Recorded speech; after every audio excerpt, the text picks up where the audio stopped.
Sebagaimana yang lo tahu, salah satu tolak ukur kesuksesan dalam kehidupan ini adalah kecerdasan. Orang yang memiliki kecerdasan tinggi itu dianggap bakalan mendapatkan pekerjaan yang bergengsi, dibayar mahal, dihormati, dan ujung-ujungnya sukses dalam hidup. Tapi apa jadinya kalau kecerdasan itu tidak berbanding lurus dengan nasib? Singkat cerita, ada seorang pria yang memiliki jumlah IQ yang sangat tinggi. Dikabarkan ya, jumlah IQ dari orang ini itu melebihi ilmuwan paling terkenal di dunia, Bapak Einstein. Tapi walaupun begitu, walaupun pria ini sejak lahir itu udah cerdas banget, nasib dia malah berakhir dengan tragis. Nah, sebelum kita masuk ke detail kasusnya, hai semua, nama gue Ewing dan jangan lupa untuk subscribe karena gue bakalan upload 2 video kisah nyata mengerikan setiap minggunya dan juga nyalain notifikasinya supaya tidak ketinggalan. Lalu sebarkan video ini ke semua teman-teman lo yang sekiranya suka video-video horor. Kalau udah siap, langsung aja kita mulai kisah nyata mengerikan untuk episode kali ini.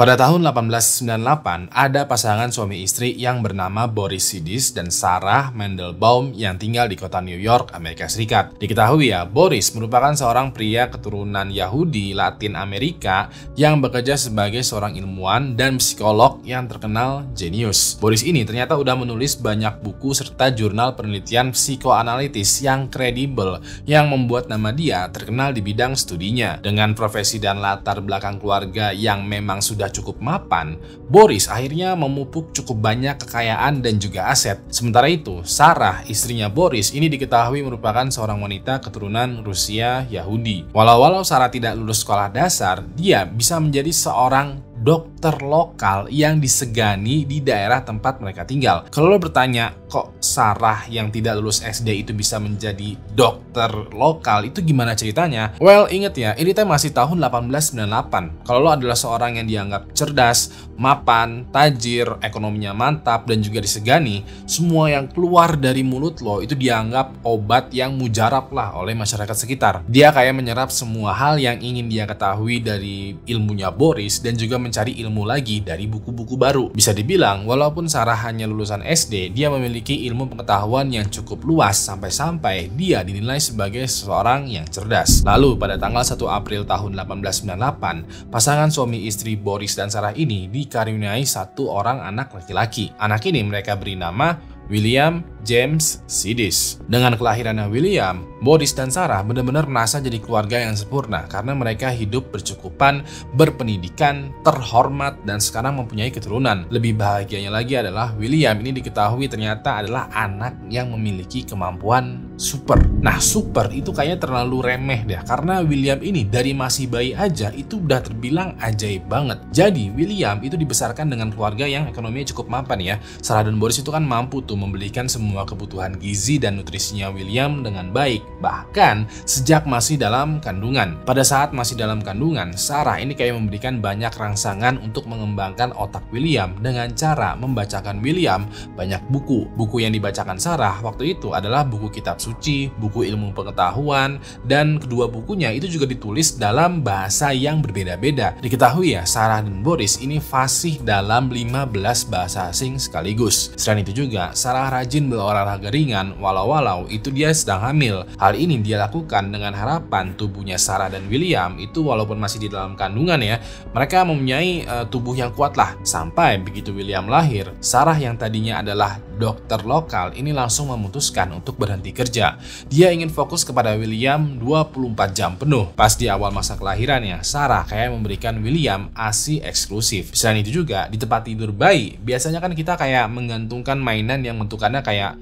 bulan, bintang, pesawat, atau kerincingan gitulah. Nah, beda dengan William ya. Pas itu Sarah kayak menggantungkan mainan, tapi bentukannya itu huruf alfabet beserta angka-angkanya. Bayangin loh, baru lahir aja nih ya, udah disuruh belajar membaca. Makanya nggak heran pada saat usia William masuk ke 6 bulan, dia udah kenal tuh dengan huruf dan angka. Lalu di usia 8 bulan, William udah bisa ngomong dan mulai menunjuk huruf atau angka dengan benar. Kayak ini tuh huruf A, ini tuh angka 2, angka 3, huruf B, itu dia udah tahu. Lalu pada saat usia William masuk ke 1 tahun, William ini udah bisa berjalan dan mengerti dengan perintah yang diberikan oleh Boris ataupun Sarah. William bisa mengerti kedua orang tuanya, walau mereka berdua orang tuanya ini itu ngobrol menggunakan bahasa asing, bukan menggunakan bahasa Inggris. Lalu pada saat William menginjak 1,5 tahun, William ini udah bisa membaca koran dan sedikit memahami berita-berita yang cukup berat. Lalu di usia William yang udah 2 tahun, dia udah bisa dengan mudah nih mempelajari bahasa asing selain bahasa Inggris, yaitu bahasa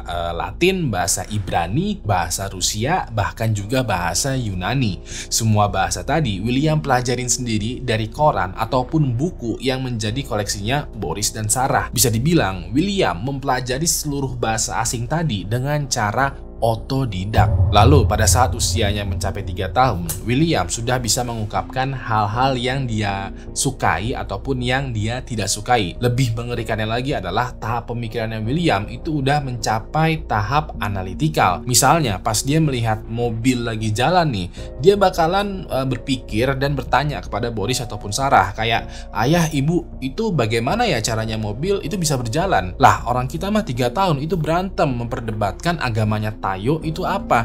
William ini kayak malah pengen tahu cara kerja Tayo itu berjalan bagaimana. Lalu pada saat usia William mencapai 4 tahun, dia berhasil mempelajari strategi perangnya Jenderal Romawi Julius Caesar. Diketahui ya, William mempelajari hal ini itu dari bukunya Julius Caesar yang berjudul Perang Gallia. Buku ini itu tebal dan berat banget loh, berbahasa Latin dan terdapat 8 jilid buku. Orang dewasa aja itu males loh baca buku ini. Lalu pada saat usia William mencapai 6 tahun, dia berhasil menciptakan bahasanya sendiri. Bahasanya ini bukanlah bahasa asal-asalan ya, bukan bahasa yang asal ceplas-ceplos aja yang jadi lawakan, enggak. Melainkan bahasa yang mempunyai struktur kalimat, kosakata, dan ada sistemnya.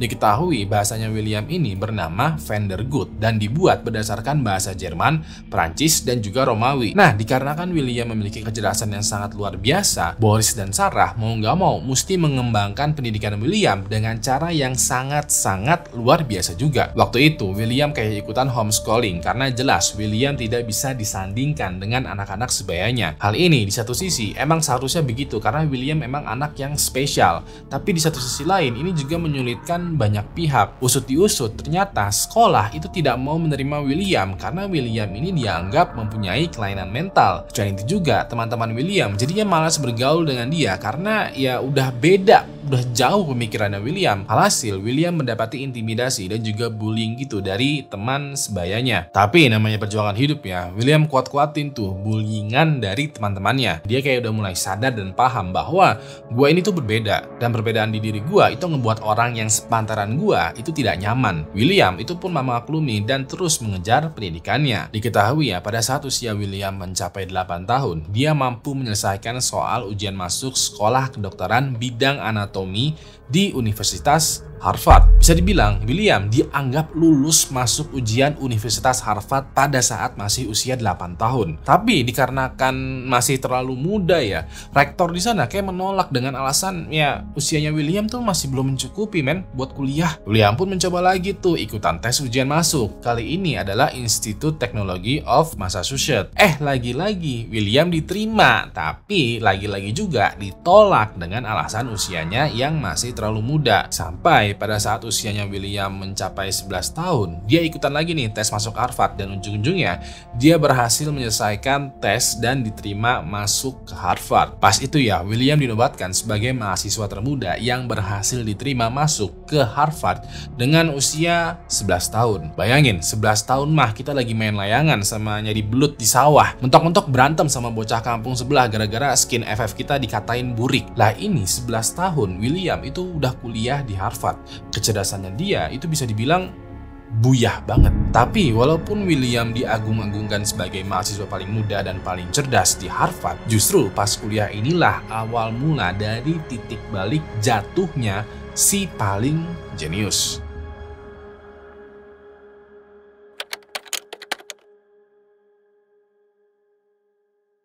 Seperti yang gue ceritakan tadi ya, pada tahap ini, pada masa usianya William masih berumur 11 tahun, dia udah membawa tas sekolahnya itu keliling komplek Universitas Harvard nih. Pada saat William belajar di sana, dia mengundang banyak perhatian dari mahasiswa, mahasiswi, dosen, rektor, dan seluruh penghuni Harvard. Tatapan mata mereka semua itu kayak pada bingung tuh, kayak, ini anaknya siapa nih?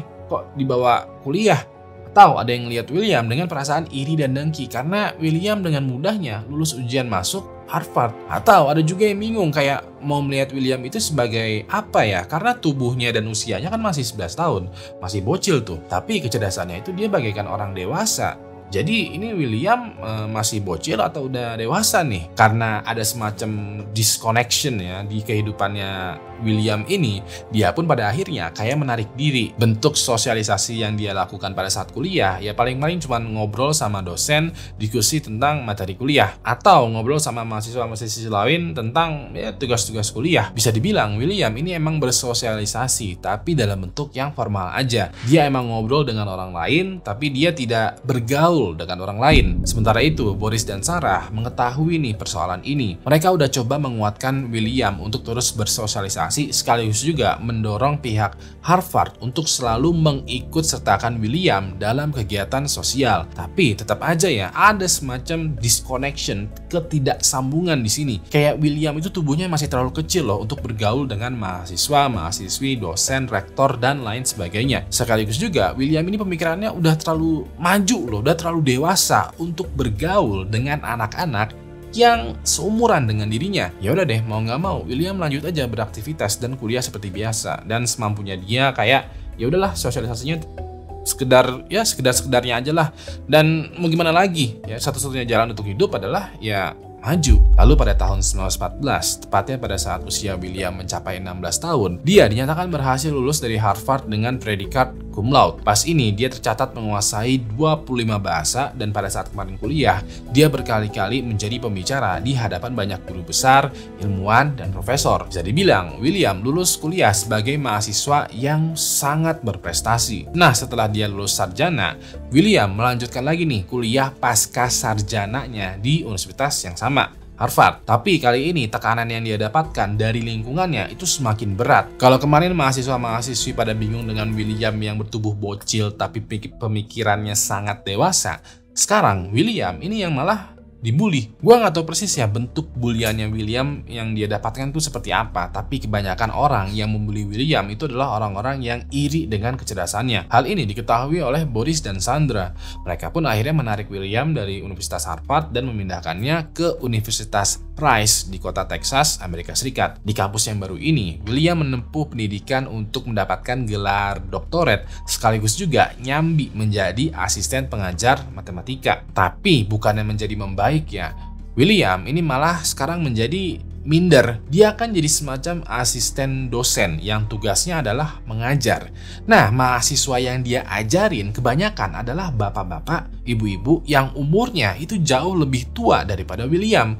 William merasa aneh aja, kayak loh, gue tuh masih bocah loh, kok jadi gue yang ada di depan yang ngajarin orang-orang yang sudah tua. Ditambah lagi mahasiswa-mahasiswinya di kelasnya William itu pada nggak nyampe ilmunya, kayak pada nggak bisa memahami materi yang diajarkan oleh William. William itu mohon maaf ya, kayak rada-rada stres gitu, kayak aduh kok mohon maaf nih ya bapak, kok nggak ngerti ya, ibu-ibu kok pada nggak ngerti ya, ini saya yang bocil aja udah ngerti loh, bapak-bapak ibu kok kayak rada bego banget ya. Jadi agak-agak begitulah. William udah sebisa mungkin ngajarin bapak-bapak ini, tapi ya gimana, otak-otaknya mereka kayak nggak mampu ya untuk memahamin William. Karena mahasiswa-mahasiswinya di kelasnya pada nggak paham dengan materi kuliah yang diajarkan William, ya udah, dia jadi frustasi tuh.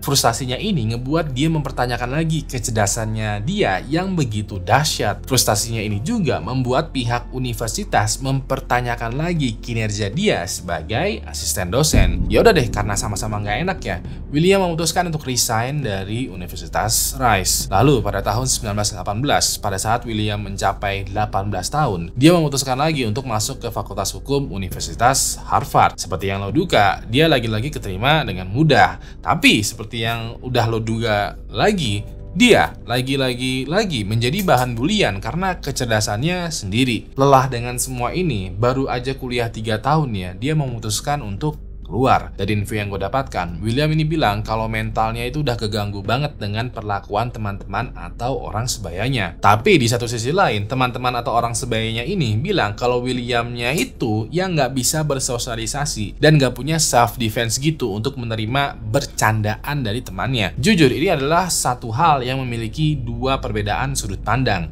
Di satu sisi, William mungkin memang benar kalau bulian dari teman-temannya atau orang-orang sebayanya itu emang udah keterlaluan.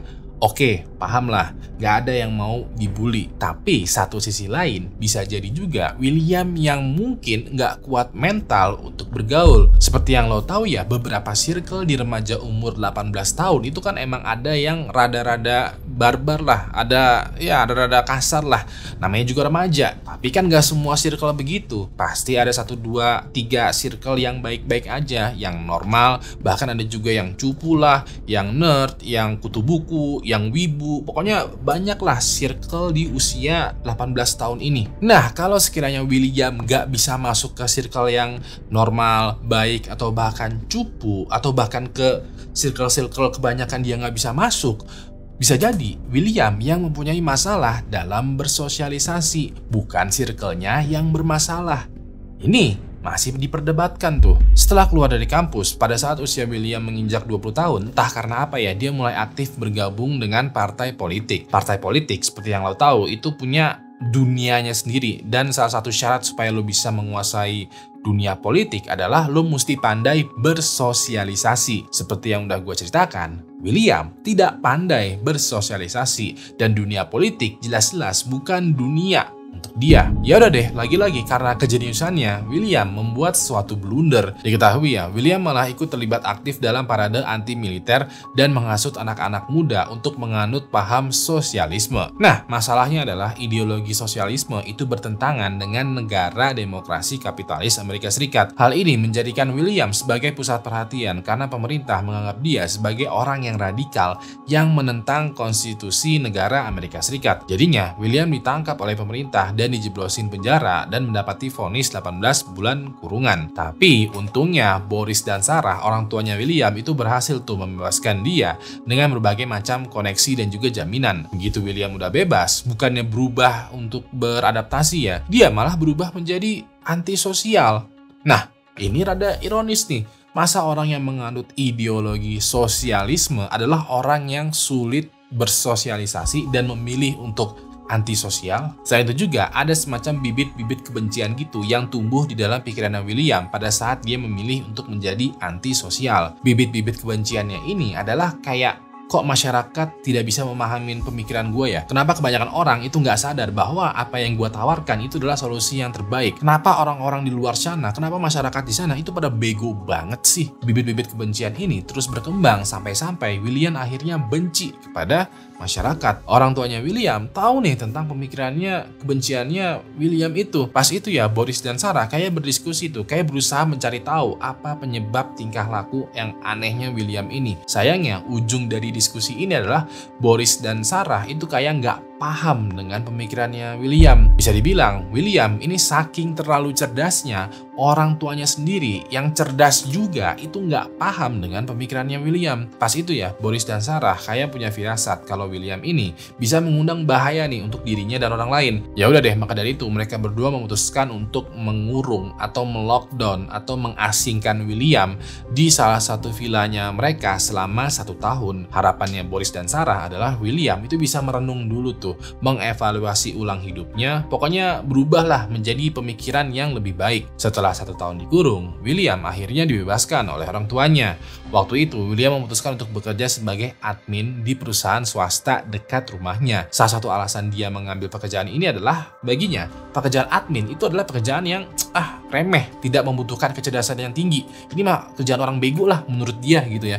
Dia jadi kayak merasa orang yang normal di situ. Tapi sayangnya apa yang terjadi tidak semulus apa yang direncanakan. Dalam pekerjaan ini, William itu nggak bisa akur dengan rekan kerjanya, dia nggak bisa bergaul dengan orang sekitarnya, terus juga tidak bisa menyelesaikan pekerjaannya dengan baik. Pekerjaan yang dia udah remehkan sebagai pekerjaan yang dianggap gampang ini mah, dia itu malah nggak bisa selesaikan. William pun mesti resign dan mau nggak mau mesti mencari pekerjaan baru lagi. Sayangnya, setiap kali dia keluar dari satu pekerjaan, semakin sulit lagi tuh buat dia untuk mendapatkan pekerjaan lagi. Hal ini terjadi karena kecerdasan dia ngebuat dirinya itu menjadi terkenal. Pas umur-umur ini ya, udah banyak orang yang mengenal William. Apalagi dari awal kehidupan, William itu di branding ya, hidup di keluarga yang tajir, terhormat, fenomenal dengan kecerdasannya. Pokoknya ajaib banget lah. Jadinya kehidupannya William itu bisa dibilang udah menjadi konsumsi publik. Banyak orang tuh yang memberitakan gerak-gerik William, tapi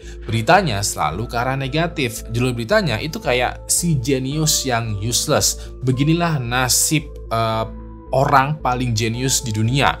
Atau masih ingat dengan mahasiswa termuda di Harvard? Anda tidak akan percaya dengan nasibnya sekarang. Karena berita-berita ini, William setiap kali dia mau ngelamar kerja atau menerbitkan buku, dia mesti bergonta-ganti nama. Dia selalu aja menggunakan nama samaran dan menggunakan penyamaran. Karena kalau ada yang tahu nama dan mengenali penampakannya dia, orang-orang bakalan menjauh dari dia. Bisa dibilang gara-gara berita koran tadi, kehidupannya William itu malah menjadi semakin sulit. William beserta dengan ayah dan ibunya tahu tuh dengan berita-berita negatif ini. Mereka bahkan stres dengan judul berita yang diberikan untuk William. Pernah waktu itu ya, satu keluarga itu kayak menggugat ke pengadilan koran-koran yang memberitakan negatif tentang William. Tapi pengadilan ini kayak bilang, ya siapa suruh anak lu pinter-pinter banget sampai-sampai dia menjadi terkenal. Sekarang William udah menjadi selebriti. Dan kehidupan selebriti itu merupakan konsumsi untuk publik. Jadinya nggak masalah kalau media massa ingin membuat berita semacam itu. Ya mau gimana lagi tuh ya. Selama 7 tahun penuh tuh William melawan di pengadilan dan hasilnya yang dia dapatkan adalah nihil. In the end, William capek sendiri ya. Kehidupannya benar-benar sulit banget. Buat kerja sulit, buat bersosialisasi sulit, buat hidup normal itu kayaknya kok sulit banget ya. Dia nggak punya pekerjaan juga, dia tidak punya pemasukan, dia berasa dikucilkan oleh masyarakat, dia tidak bisa bergaul dengan baik, pikirannya juga terlalu jenius nih, ngebuat dia tuh jadi stres sendiri. Boris dan Sarah juga tidak bisa berbuat banyak, sampai-sampai di akhir kehidupannya mereka kayak ya udah meninggal dengan hopeless. Lalu pada tanggal 17 Juli tahun 1944, pada saat William berusia 46 tahun, dia ditemukan meninggal dunia di rumah pengasingannya akibat pendarahan otak. Pas itu, William diketahui ditemukan dalam kondisi tidak memiliki cukup harta dan tidak ada satupun orang yang mau mendampinginya.